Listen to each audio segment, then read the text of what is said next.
가정에서 드리는 온라인 예배 시간이에요. 잠깐, 아직 준비가 안 되었다고요? 그럼 함께 준비해봐요. 먼저 주변을 깨끗하게 정돈해요. 단정한 옷으로 갈아입어요.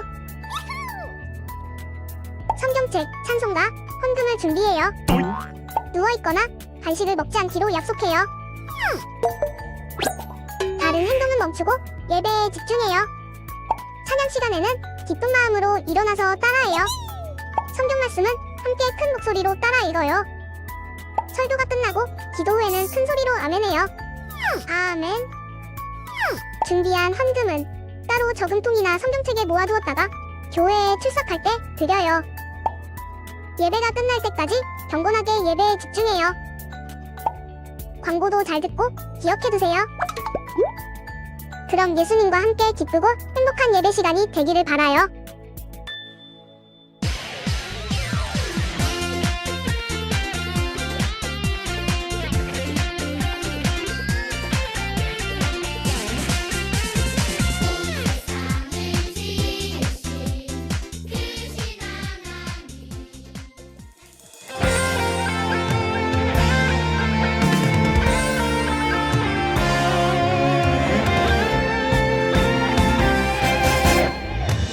평범하지 않아 특별한 하나님 작품 믿음으로 바라보면 소중함을 알게 돼 나를 통해 이룰 특별한 하나님 계획 있어 믿음으로 시작해봐 하나님 맡기시니 하나님께 영광되는 주님 뜻대로 세상을 축복하는 주님 도구로 이렇게도 특별하게 지으신 대로 하나님 크신 손에 나를 드리리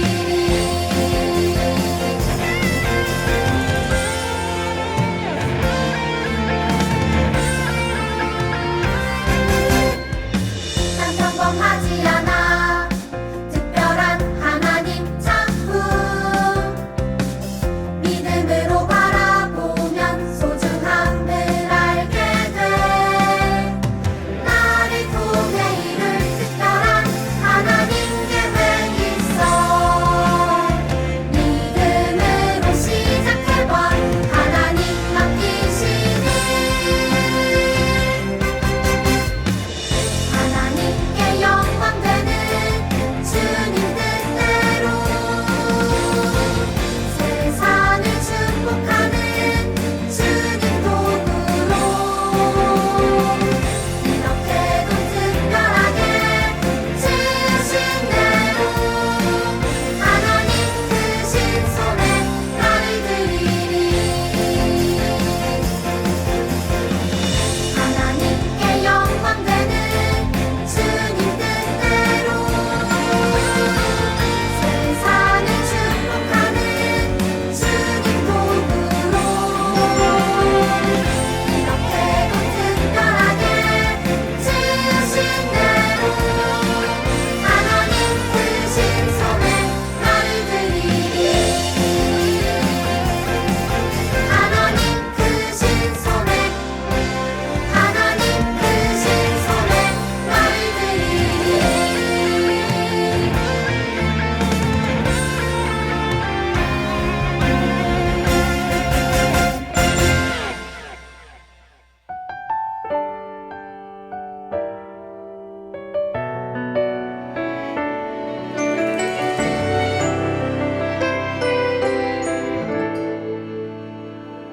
내가 심긴 자리 내가 있는 그곳에서 하나님의 사랑을 나누고 전하리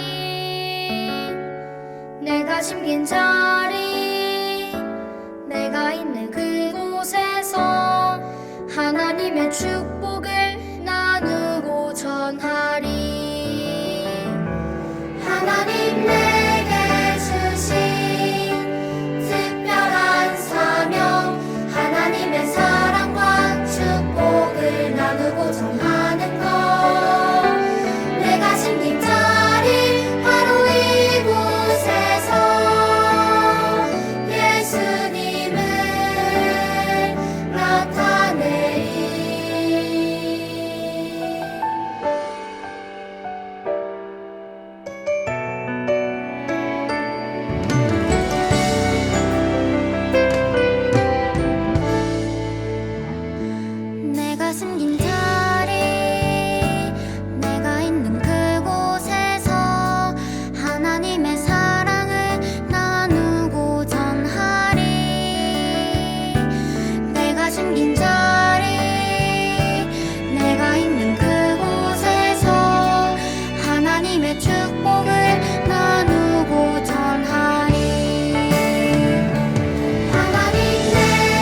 네, 우리 시간 사도신경하심으로 우리의 신앙을 고백하도록 하겠습니다.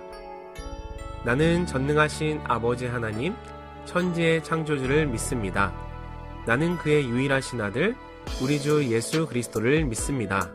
그는 성령으로 잉태되어 동정녀 마리아에게서 나시고 본디오 빌라도에게 고난을 받아 십자가에 못 박혀 죽으시고 장사된 지 사흘 만에 죽은 자 가운데서 다시 살아나셨으며 하늘에 오르시어 전능하신 아버지 하나님 우편에 앉아 계시다가 거기로부터 살아있는 자와 죽은 자를 심판하러 오십니다. 나는 성령을 믿으며 거룩한 공교회와 성도의 교제와 죄를 용서받는 것과 몸의 부활과 영생을 믿습니다. 아멘. 하나님, 기쁜 주일을 맞아 예배를 드릴 수 있도록 해주셔서 감사합니다. 초등부 예배를 드릴 때 저희의 입술을 열어 주를 찬양하게 하시고 귀를 열어 주의 말씀에 아멘으로 화답하고 마음의 문을 열어 말씀을 따라 살아갈 수 있도록 도와주세요. 그 말씀으로 우리 초등부 친구들이 세상에서 빛과 소금이 되길 소망합니다. 예수님의 이름으로 기도드립니다. 아멘.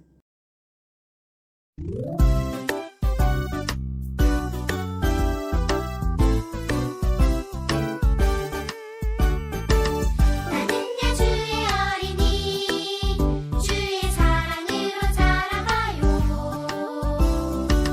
나는야 주의 어린이 목가몬드리교회 친구들 안녕. 오늘은요 요셉의 이야기 그 마지막 시리즈 바로 용서에 대한 그런 주제를 가지고 우리 친구들과 함께 말씀 나누도록 하겠습니다. 때때로 우리 친구들 어떤 친구들을 바라봤을 때 그 친구만 보면은 정말 마음에 치밀어 오르는 분노, 그 친구가 나에게 주었던 상처나 잘못된 어떤 일들 때문에 품고 있었던 그런 마음에 있는 화가 치밀어 오를 때가 있죠. 그런 우리 친구들 안에 있는 감정은요, 우리 친구들의 일생을 계속 괴롭혀요. 그런 분노의 마음이 커지고 쌓이고 쌓여서 결국에 어떻게 되냐면요, 팍 하고 터져서 모래알처럼 흩어지게 돼요. 그리고 그 파편들이 주위 사람들을 힘들게 하고 나 자신을 괴롭히고 우리 친구들의 일상이 너무나도 힘들 정도로 그런 감정들이 우리 친구들을 괴롭히게 됩니다. 그래서 하나님이 우리 친구들에게 명하시는 것 중에 하나가 뭐냐면요, 바로 용서하는 삶을 살아가라고 그래서 말씀하시는 거예요. 그런데 용서를 한 번이라도 해본 친구들은 알겠지만요, 용서가 결코 쉬운 일은 아니라는 것을 알 거예요. 억지로 누군가를 용서하자니 너무 그 친구를 얼굴만 봐도 너무나도 싫어. 내가 왜 용서해야 돼? 이런 마음이 드는 것이 사실이죠.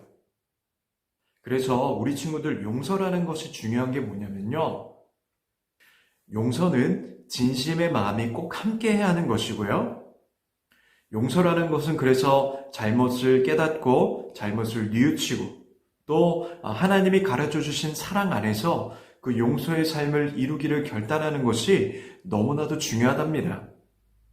그래서 오늘도 요셉의 이야기를 통해서 어떻게 하면 우리 친구들이 용서하는 삶을 살아갈 수 있을까를 함께 말씀을 통해서 나누고자 하는 거예요. 요셉 하면 떠오르는 여러 가지 일들이 있겠지만 무엇보다 형들을 용서한 요셉이라는 그런 스토리가 우리 친구들의 마음속에 기억에 남죠. 그런데 우리 친구들 꼭 기억해야 될 게 뭐냐면요, 요셉도 형들을 용서하는 것이 쉽지가 않았어요. 요셉이 총리가 되어서 7년간의 흉년이 찾아왔을 때 쌓아놓고 있었던 곡식을 사람들에게 나눠주고 있을 때였어요. 그때 여러 이웃나라의 사람들도 와서 요셉에게 곡식을 사갔는데 멀리 가나안 땅에 살고 있던 요셉의 형들도 곡식을 얻기 위해서 요셉에게 찾아왔어요. 하지만 요셉은 형들을 알아봤는데 형들은 요셉을 알아볼 수가 없었죠. 요셉은 오랜만에 본 형들을 모른 척했어요. 그리고 근엄한 목소리로 너희는 누구냐? 라고 괜찮은 척을 했지만 결국 요셉의 마음속에 있던 형들을 향한 분노와 그런 억울한 마음이 폭발하게 되었어요. 그래서 곡식을 사러 온 형들에게 너희는 정탐꾼이지! 라는 그런 누명을 씌우고 형들을 감옥에 가둬버려요. 그리고 요셉은 형들에게 이런 요구를 합니다. 너희의 막내 동생을 데려오지 않으면 감옥에서 영원히 못 나올 줄 알아. 우리 친구들, 형들이 막내 동생을 데려올 수 있었을까요? 목사님 생각엔 아마도 요셉은요, 형들을 용서할 생각이 없었던 것 같아요. 하지만 하나님은 그런 요셉의 마음 가운데 분노가 가득한 것을 절대 용납하지 않으셨죠. 요셉은 하나님의 사람이었고 무엇보다 하나님의 꿈을 가지고 살아가는 사람으로서 하나님의 뜻을 이루기 위해선 반드시 요셉 마음 안에 있는 그 분노가 해결되어야만 했었어요. 요셉의 그런 용서를 하고자 하는 마음도 중요했지만 무엇보다 요셉이 용서를 잘 하기 위해서 필요한 것이 무엇이었냐면 바로 형들의 뉘우침도 필요했었어요. 우리 친구들, 하나님 앞에서 정말로 자신의 죄를 뉘우치고 회개하는 것은 하나님의 마음을 기쁘시게 하는 것이랍니다. 그래서 요셉도 억지로 용서하는 것이 아니라 정말로 형들의 마음 가운데 있는 진심 어린 그런 회개의 마음을 요셉이 보기를 원했던 거예요. 그래서 요셉은요, 이런 일을 했어요. 요셉은 형들에게 막내 동생을 요구했었죠. 자, 그래서 형들이 데려온 막내 동생이 누구였냐면 바로 베냐민이라는 사람이었어요. 베냐민은 요셉이 이집트에 팔려왔을 때 낳았던 새로운 막내 동생이었어요. 요셉은 베냐민을 보고 형들을 풀어줬는데 그리고 곡식을 주고 같이 식사 자리를 베풀어서 함께 음식을 먹고 있었어요. 열심히 먹고 형들이 돌아가려고 하는데 갑자기 한쪽에서 이런 소리가 들리는 거예요. 도둑이다! 저 히브리인들을 잡아! 알고 보니까 형들이 맛있게 식사하는 사이에 요셉이 어떤 일을 했냐면요. 막내 동생인 베냐민의 그런 곡식 자루에 요셉이 가장 아끼는 은잔을 거기에다 숨겨놨어요. 그리고 베냐민에게 억울한 누명을 씌우고서는 베냐민을 은잔 도둑으로 몰아갔어요. 내 아끼는 은잔을 훔쳐간 베냐민을 내가 감옥에 가두겠다. 놀란 형들이 와서 보니까 진짜 베냐민의 자루에 은잔이 담겨있는 게 아니겠어요? 형들은 순간 낙심했어요. 아, 이제 베냐민도 끝났구나 라고 생각을 했어요. 그런데 그 형들 중에 유다라는 사람이 나와서 흐느껴 울면서 이렇게 얘기하기 시작했어요. 제발 저희 막내 동생 베냐민을 살려주십시오. 지난날 저희의 잘못으로 인해서 저희 아버지가 사랑하는 막내 동생을 잃어버렸었습니다. 이제 다시 이런 비극이 일어난다면 저희는 아버지 볼 면목이 없습니다. 제발 한 번만 불쌍히 여겨주십시오. 이렇게 요셉을 팔아버린 일을 후회하면서 자신의 잘못을 뉘우친 형들의 모습을 보면서 요셉은 크게 울기 시작했습니다. 마음이 눈 녹듯 녹아내린 요셉은 형들을 바라보면서 자신의 정체를 밝히고 다시 형들을 마음속에 품으며 용서했던 요셉. 그리고 형들을 끌어안으면서 함께 뜨거운 눈물을 흘리면서 이 요셉의 이야기는 이렇게 용서의 아름다운 이야기로 끝을 맺게 됩니다.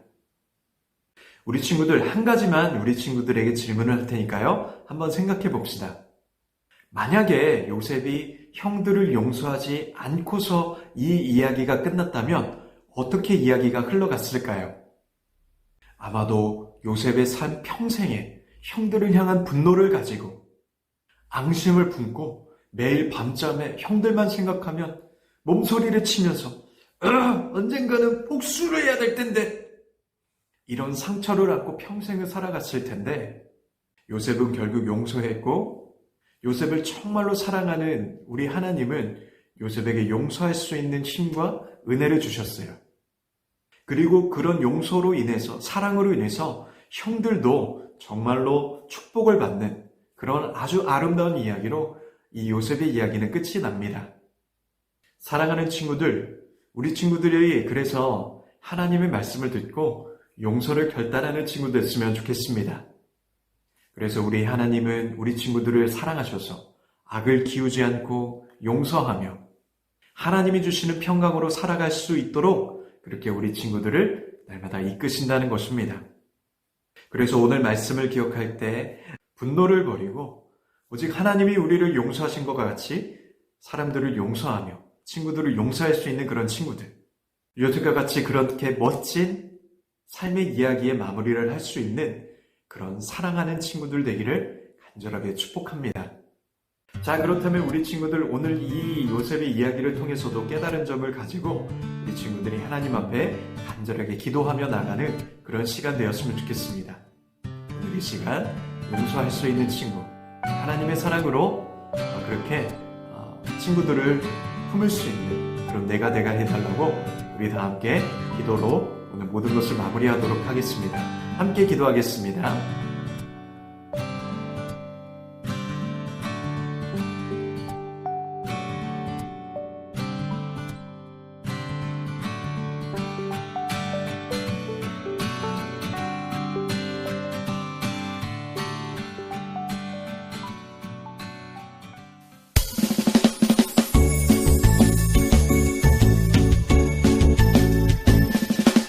정성없이 드리는 것 아니죠. 아낌없이 드리는 것 좋아요. 나의 맘과 정성 다해 주님께 즐거이 헌신해요. 주님처럼 나의 맘과 정성을 다해 즐거이 헌신하며 아낌없이 드리네. 나의 맘과 정성을 다해 기쁜 마음으로 주께 드려요. 네, 우리 이 시간 주님께서 가르쳐 주신 기도로 오늘의 어린이 영상 예배를 모두 마치도록 하겠습니다. 함께 화면을 보며 기도하도록 하겠습니다. 하늘에 계신 우리 아버지, 아버지의 이름을 거룩하게 하시며 아버지의 나라가 오게 하시며 아버지의 뜻이 하늘에서와 같이 땅에서도 이루어지게 하소서. 오늘 우리에게 일용할 양식을 주시고 우리가 우리에게 잘못한 사람을 용서하여 준 것 같이 우리 죄를 용서하여 주시고 우리를 시험에 빠지지 않게 하시고 악에서 구하소서. 나라와 권능과 영광이 영원히 아버지의 것입니다. 아멘.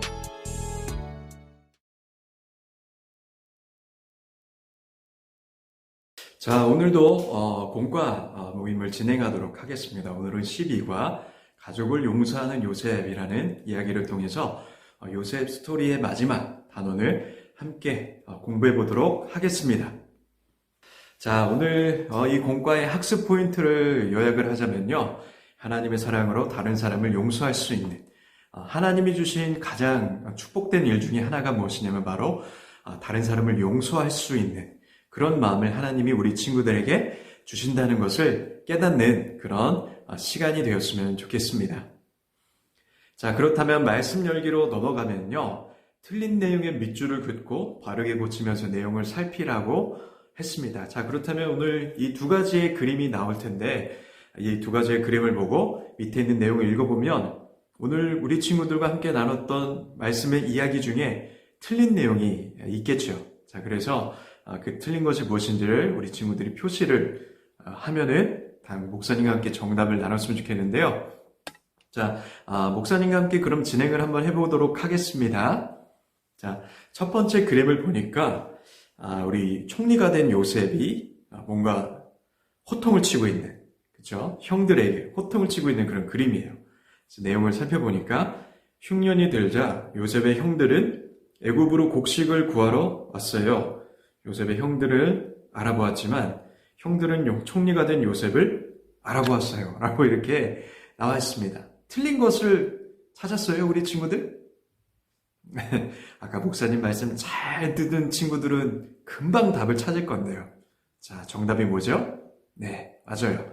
형들은 총리가 된 요셉을 못 알아봤다가 정답이죠. 예. 자, 흉년이 들자 요셉의 형들 곡식을 구하러 온 것도 맞고 요셉은 형들을 알아본 것도 맞지만 형들은 총리가 된 요셉을 못 알아봤다라는 겁니다.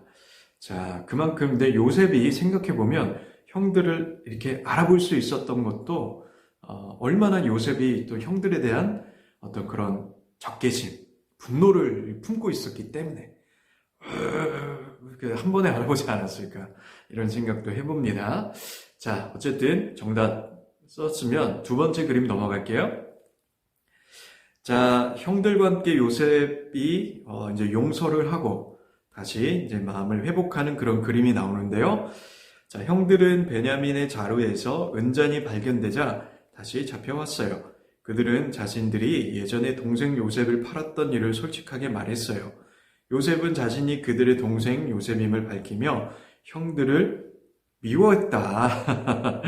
예, 스토리가 이상하게 가네, 그치? 예, 솔직하게 말하고 용서를 구했는데 요셉이 형들을 미워했다가 아니죠. 정답은 무엇이죠? 요셉이 형들을 용서하고 다시 이렇게 품었다라는 것이 정답이겠죠. 자, 일부러라도 요셉이 이제 용서를 해야겠다. 근데 그냥 용서하기엔 너무 힘드니까 형들의 그런 진심을 테스트할 수 있는 그런 상황을 요셉이 일부러 만들었죠. 그래서 베냐민의 자루에 은잔을 넣고 누명을 씌워서 베냐민이 팔려갔을 때 어떻게 형들의 반응을 한번 보자라고 얘기했는데 결국 형들이 자기들이 전에 요셉이란 동생을 판 적이 있는데 그게 우리가 참 후회가 됩니다. 한 번만 좀 봐주십시오. 이런 어떤 진심을 듣자 요셉의 마음이 싹 녹아내리고 형들을 용서하게 되는 그런 상황이 펼쳐졌다는 것을 우리 친구들이 기억했으면 좋겠습니다. 자, 스토리를 이어했다면요, 우리 뒤로 한번 넘어가 보도록 하겠습니다. 자, 오늘은 좀 빨리빨리 진행해 볼게요. 자, 생각 열기를 보니까 요셉과 예수님의 삶은 빈칸을 채우면서 비교해보고 공통점이 무엇인지를 보라고 생각해 보라고 이렇게 나와 있습니다. 자, 그러니까 요셉에 있었던 일, 또 예수님에게 있었던 일을 우리 친구들이 잘 알아야겠죠. 자, 쉽지 않은 내용이라서 목사님이랑 같이 진행을 해보도록 할게요. 자, 먼저 요셉이 팔렸어요. 자, 요셉은 은 몇에 팔렸고 예수님도 가룟 유다라는 사람을 통해서 팔렸잖아요. 그쵸? 네, 얼마씩에 팔렸는지 우리 친구들 정답을 적어볼 수가 있겠죠? 자, 요셉은 은 20에 팔렸죠. 자, 근데 예수님은 얼마에 팔렸어요? 예, 은 30에 팔렸던, 예, 이런 어떤 공통점이 있습니다. 그러니까 은에 결국에 팔리게 되는 이런 어떤 공통점이 있다는 것을 볼 수가 있어요. 자, 그리고 요셉은 죄를 짓지 않았지만 어디에 갇히셨어요? 감옥에 갇히죠. 네, 감옥에 갇혔는데 예수님도 죄가 없었는데 고난을 당하고 십자가에 달려서 죽으셨다. 그러니까 억울하게 누명을 쓰고 이 억울한 일을 당했다는 것은 똑같다라는 것을 우리가 볼 수가 있고요. 자, 그리고 요셉은 결국 이집트의 뭐가 되죠? 총리가 되죠. 자, 그리고 예수님은 죽으셨다가 3일 만에 부활하시는 하나님 우편 보좌에 계신 아주 위대한 자리 가운데 올라가게 되시는 그런 일이 요셉과 아주 닮아 있다는 것을 볼 수가 있죠. 자, 그리고 요셉은 어떻게 했습니까? 형들을 처음에는 좀 이렇게 용서하지 못하고 그런 마음이 있었지만 결국엔 형들을 용서하게 되죠. 자, 예수님은 우리 모든 사람을 또 어떻게 하세요? 용서하시죠. 사랑하시고 용서하시는 이 모습, 요셉과 예수님이 너무나도 닮아있는 모습이라는 것을 우리 친구들이 볼 수가 있습니다. 자, 그리고 마음 열기를 보니까요, 우리 여러분이 만약 요셉이었다면 형들을 어떻게 했겠나요? 요셉의 형들이 요셉을 그냥 아무런 미련 없이 팔아버리고, 그쵸? 괴롭히고 그렇게 시기 질투해서 한 20년 만에 다시금 나타난 형들을 봤을 때 우리 친구들 어떻게 하겠나? 목사님 같으면 진짜 용서하기 힘들 것 같아요. 무슨 낯짝으로 지고 곡책을 받으러 와! 막 이러면서 목사님이라면 그런 감정이 이렇게 올라왔을 건데, 자, 요셉도 처음에는 그런 마음이 있었죠. 하지만 결국 요셉은 형들을 용서하는 그런 아름다운 스토리를 썼다는 거 우리 친구들이 꼭 기억했으면 좋겠고요. 자, 두 번째 보니까 여러분이 아직 용서하지 못한 사람은 누구인가요? 라고 이렇게 나와 있어요. 우리 친구들 때로는요, 나에게 잘못을 한 친구들, 나를 이렇게 화나게 하는 친구들이 있죠. 그래서 그 친구들에 대한 분노를 안고 살아가고 용납하지 못하고 용서하지 못하고 자꾸만 그 친구 생각만 하면 막 이렇게 마음에 올라오고 상처를 가지고 이런 어떤 친구들이 있을 텐데 그 친구들을 위해서 좀 기도하는 친구들 되었으면 좋겠습니다. 그래서 내가 아직 그 친구에 대한 용서의 마음을 갖지는 못했을지라도 언젠가는 그 친구를 용서할 수 있고 또 그 친구도 자신의 잘못을 뉘우치고 하나님 앞에 돌아와서 또 자신이 잘못했던 사람들에게 용서를 구할 수 있는 그런 하나님의 마음을 가진 사람으로 돌아오게 해달라고 기도할 수 있는 우리 초등부 친구들 되기를 간절하게 기도할게요. 목사님도요. 자, 여러분을 힘들게 한 사람을 용서하기 위해 여러분에게 필요한 것이 무엇이겠습니까? 라고 이렇게 나와 있죠. 무엇보다 우리 친구들 정말로 하나님의 마음을 먼저 구했으면 좋겠어요. 하나님도 정말 세상의 많은 죄인들을 용서하시고 또 품으면서 사랑하시면서 살아왔던 것을 기억할 때 우리 친구들도 지금 당장 내가 마음속에 정말 밉고 또 나를 미워하고 이런 어떤 사람들을 용납하는 마음을 품을 수 있는 그런 친구들이 되는 것, 그것이 너무나도 중요합니다. 그래서 우리 친구들이 하나님의 마음을 구할 수 있는 그런 친구들이 되는 것이 중요하다라는 것이 바로 오늘 공과의 중요한 내용이라는 것을 기억했으면 좋겠고요. 자, 그렇다면 오늘도 공과를 마치고 오늘 기도로 나아가는 시간 되었으면 좋겠습니다. 목사님이 기도할게요. 하나님 감사합니다. 우리 친구들 일주일 동안에 살아가면서 지켜주셔서 감사하고 오늘도 이렇게 용서에 관한 내용으로 공과를 진행해 주셔서 감사합니다. 우리 친구들이 용서하면서 살아가는 것이 축복임을 알게 해주시고 때로는 나를 괴롭힌 친구들, 나의 마음 가운데 나쁜 감정을 안겨준 상처를 준 친구들이 있다 할지라도 우리 친구들이 마음속에 분노보다는 사랑하는 마음, 용서하는 마음을 품어서 하나님 주시는 평강 누리는 친구들 되기를 원합니다. 일주일 동안에 살아가면서 용서할 수 있기를 또 그 용서를 위해서 기도하며 노력할 수 있는 친구가 되기를 원하오니 하나님 우리 친구들을 도와주시고 늘 삶 가운데 축복을 더하여 주시옵소서. 모든 것 주께 감사드리며 살아계신 우리 주 예수 그리스도의 이름으로 기도드렸사옵나이다. 아멘. 한 주간도 승리하세요, 우리 친구들. 바이바이.